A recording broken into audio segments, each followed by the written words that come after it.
పసుపు తాడు ఒకటే మహాభాగ్యమై బ్రతుకుతుంది పడతి పదే లోకమై.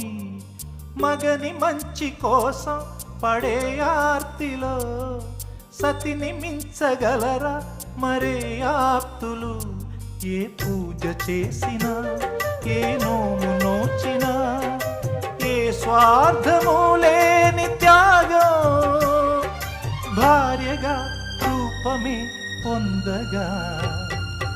అపురూపమైనదమ్మ ఆడజన్మ, ఆ జన్మకు పరిపూర్ణత ఇల్లాలమ్మా.